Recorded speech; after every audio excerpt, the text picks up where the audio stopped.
C'est un geste symbolique extrêmement fort. Les habitants de Berlin et de plusieurs villes allemandes ont défilé avec une kippa, le couvre-chef traditionnel des hommes dans la religion juive. Un geste pour condamner la recrudescence des agressions antisémites qui ont même fait réagir la chancelière Angela Merkel il y a quelques jours. Stéphanie Pérez et Brice Boussoir. Porter la kippa par solidarité, c'est l'action inédite de ces Allemands rassemblés à Berlin. Hommes, femmes, juifs, non-juifs, côte à côte, 70 ans après la Shoah, à un moment où le pays craint une résurgence de l'antisémitisme. J'ai des amis juifs qui n'osent plus lire un livre en hébreu dans le métro ou parler leur langue. C'est vraiment triste. Je pensais que c'était une évidence de pouvoir porter la kippa à Berlin.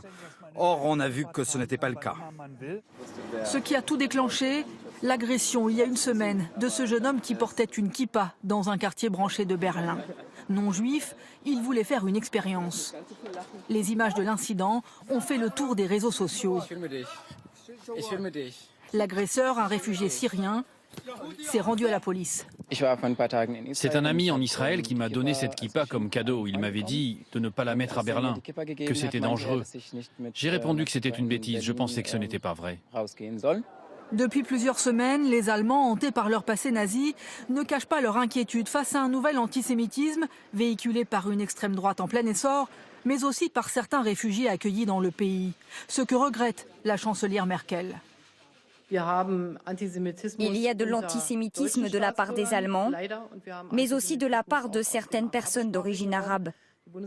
Nous devons tout faire pour lutter contre ça.